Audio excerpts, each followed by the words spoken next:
Oh, hey, I think we're on. We're going to try this again. 2 days in a row, I've tried to record a video, and for some reason, let me just tell you, Windows 10 is kind of cool, but also kind of weird.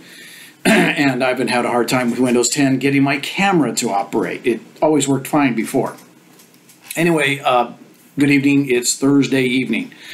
And this is not a normal video of my life as your state representative. This is going to be a little bit different. I'm probably going to say some things that may make somebody angry.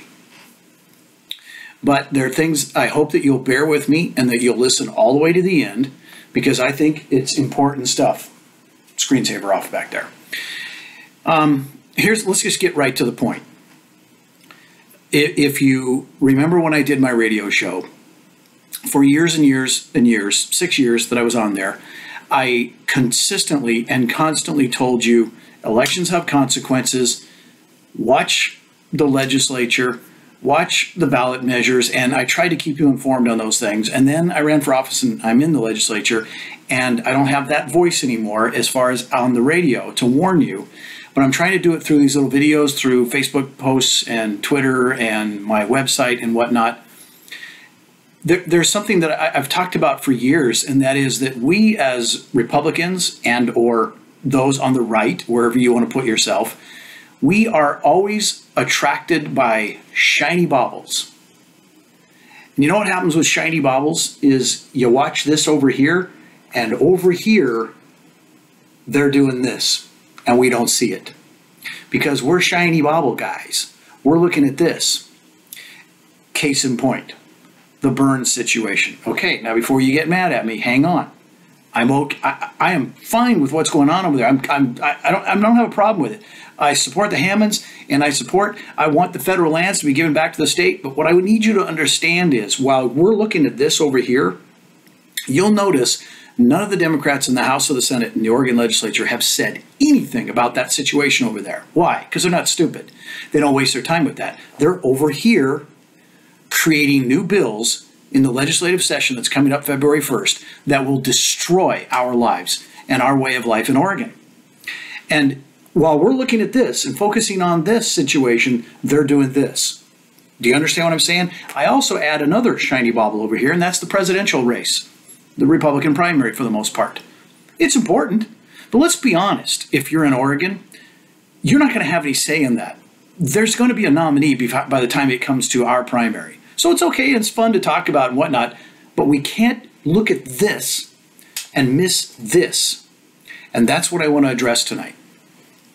First of all, if you remember back in 2010, let me tell you a frustration I have. So I post a story on my Bill Post for Oregon Facebook page. I post a story about the Hammond Ranch, the Hammonds and the Bundy Ranch, the Bundy guys and all that over in Burns, and I get 25,000 views. I put a post on about the gun bill that looks like it's going to come our way in the legislature next month, and I get 25,000 views. I put a story up about how the majority party is abusing the ballot measure that gave us annual sessions, and 200 people looked at it. That's boring, Bill. Come on, give us something. Get our guns. People, wake up. Let me do a quick explanation. In 2010, we had ballot measure 71. Ballot measure 71 was the ballot measure that gave us what we now have is annual sessions. If you're new to Oregon, before 2012, before the ballot measure in 2010, we had sessions, legislative sessions, in the odd numbered years. And it could go on for a fairly long time, 6, 7, 8 months even.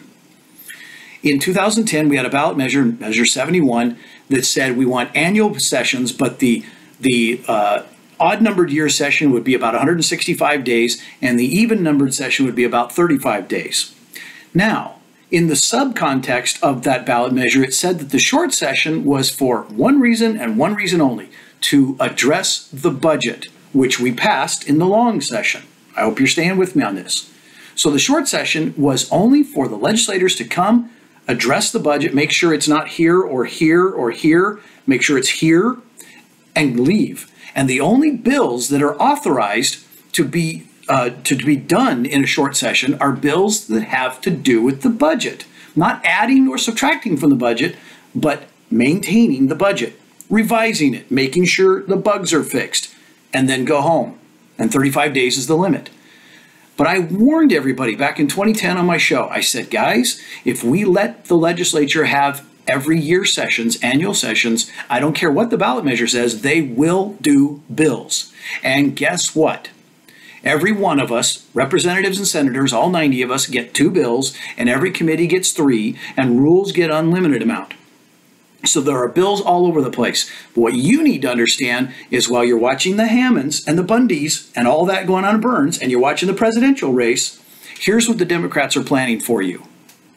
1, today, the announcement by the governor, the minimum wage hike. It's going to be a ballot measure. The ballot measure doesn't make Democrats happy. You know why? Because they don't get the credit for it. If it passes on the ballot measure, they didn't do anything. If it doesn't pass, they didn't do anything. They want to take credit for the raising the minimum wage, so therefore they're offering up at least 3 bills that we know of to raise the minimum wage. 2, IP 28. It's a ballot measure possibility called a corporate sales or gross receipts income tax. So they're selling this as out-of-state corporations. Out-of-state corporations will be taxed. What you need to understand is any company that grosses $25 million or more will be taxed 2.5%. I want to give you an example. A local car dealer here in the Salem area has 4 stores in Salem. He has stores in other towns in Oregon, but he has 4 stores in Salem. His gross sales last year was about $92 million. And you say, wow, that's a lot of money. Gross sales, not net. His profit is about 0.8%, at a 0.8 profit margin. 2.5% tax on that $92 million, whether he makes a profit or not. Are you getting what I'm saying? You think you're not going to pay more for the car and the truck and the SUV at his dealership and all the other ones as well? Anybody that makes $25 million or more, grosses, not makes, grosses $25 million or more, is going to be taxed at a 2.5% rate. They want to give you that. Number 3, cap and trade on carbon. This is the one I want to read some numbers for you. Okay, so I've pulled up over here. This is a PDF form from the Department of Environmental Quality, the DEQ. It lists all the businesses, companies, businesses in Oregon that produce carbon by the metric ton. The carbon tax, as it's called, or the Democrats are calling it the cap and, what did Senator Chris Edwards call it? The cap and assessment, the cap and investment. It's cap and trade. Okay, it's a tax. So let me give you for instance. Here's a low one. Fred Meyer, the grocery store, right? Fred Meyer produces about 3,000 metric tons of carbon every year. The tax will be about $10 to round it off per metric ton. Do the math. That's about $30,000 that Fred Meyer will have to pay. You say, well, that's not very much. Okay, so my bread will go up by 3 cents. My eggs will go up by 2 cents. Here's some other ones. Hampton Lumber, Georgia Pacific, Oregon State University, NORPAC, Oregon State Penitentiary, Kettle Foods, Salem Health, Heinz Company, City of Gresham, Stimson Lumber Company, Tillamook Lumber, Legacy Meridian Park Hospital, Gentech, Linfield College, all these people. Now, let me give you a really one that'll blow your mind away. Portland General Electric, where I get my power from, produces about 322,000 metric tons of carbon. Do the math. That's $3.22 million in taxes they'll pay. Do you think those guys are going to be swell and just pay the tax? Of course they're going to pass it on to us. So we continue on. Okay. So anyway, so PGE. So $3.22 million. Do you think they're not going to pass that on and you're going to pay more on electricity? What I'm trying to get at, to go back to the shiny baubles thing, is the Oregon legislature and the majority party, the Democrats, are going to pass such crushing bills that we won't have the money to worry about whether we get our federal lands back or not. That's bringing it back full circle. We're not going to have the money. Our businesses are going to close up. We're all going to lose our jobs. And I'm not trying to sound crazy here, but I'm trying to help you understand what the Oregon legislature does to you is more damaging than anything President Obama can do to you. The Oregon legislature passed about 800 new laws in the 2015 session, and who knows how many they'll do in the 2016 short session. To go back to the short session, so here's one of the things that I'm very angry about. It's a 35-day session. I already explained to you about how we're not supposed to really pass bills. We're just supposed to look at the budget, and yet we're going to pass bills. And there's these crazy bills, cap and trade, carbon, minimum wage, gun bill. There's a gun bill that we've heard about that it's mind-boggling. They're going to do all this stuff when they're not really supposed to. So I'm making a stand. You're going to find that I'm not sponsoring any bills. I've had legislators come around to me today and yesterday and ask me if I'd sign the back of the bill, which makes me a co-sponsor. I will not. I will not sponsor any bills. I will not be involved in this. I'm not going to do it. Yeah, I'll vote no, probably, maybe an occasional yes when it comes to the floor, if it comes to the floor, but I'm not going to be involved in this charade this way. And I'm furious. Today I've been infuriated all day with the whole process. It's being jonesed, it's being used, and you and I are going to be the ones that are going to be screwed by this whole thing.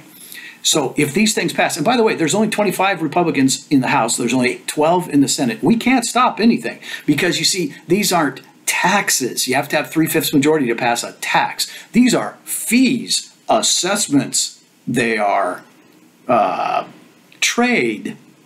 See, that's how they get away with this stuff. And what are we doing? People, you're on social media posting about the ranch in Burns. Again, bear with me. I'm not mad at anybody. I'm just saying, while you're looking at that, the legislature, and especially the Democrats, are over here doing damage, and you're not paying attention. So I'm asking you in this video to pay attention. Use my website, billpost.us. Use my Facebook page, Bill Post for Oregon. Use my Twitter, Bill Post Oregon. Keep an eye on things, even if it's just in the back of your head and you look at it once in a while. I'm doing everything I can to tell you what's going on, but if you're not listening and you're not sharing with your friends, when I post a story about cap and trade and the damage with the numbers that I just quoted, and I put it on Facebook and it's got 300 views, but I put a story about the gun bill and it gets 25,000 views, I have to be a little concerned that you don't quite understand how devastating this is. The gun bill, if it were to pass, it's horrible. But if the cap and trade passes, it's the death of Oregon. We'll have no money. Every company will leave and we will lose our jobs. So and the corporate sales tax, the minimum wage, if you put all those together, it's the death of Oregon. We're at war here, my friend. We're at war. It's horrible. And yet we're talking about President Trump, President Carson, President Cruz, President Clinton, President Trump. Who cares? Do you think they're going to ride in on a white horse and save Oregon? No, they're not. They're not. I can't even save it. But all I can do is try to keep you informed and hope that you will tell your friends, share this video with your friends, let people know. Please use my website as a source. There are other great sources out there. Try to read more about what's going on with Oregon and the legislature. It starts February 1st. In fact, here's one of the things I'm angry about today. We have 3 days this week, legislative days. It was Wednesday, Thursday, and Friday of this week, and they're actually like a session. They truly are. We're having hearings on bills that don't exist, but they're going to be bills on February 1st. It's unconstitutional, and it's not what you and I voted for back in 2010. So I'm furious, I'm upset, but there's nothing I can do other than tell you. Now it's up to you. What are you going to do? By the way, if you live in St. Paul and you're watching this, I hope you might come to this. Next Thursday night in St. Paul, going to have a little get-together, talk to people at Steve Manners, the former mayor's home. Hope you might join us. Help me help you, okay? Go to billpost.us or Bill Post for Oregon. Help me help you. I'm trying my best. I really am. I hope you have a great evening and a great weekend.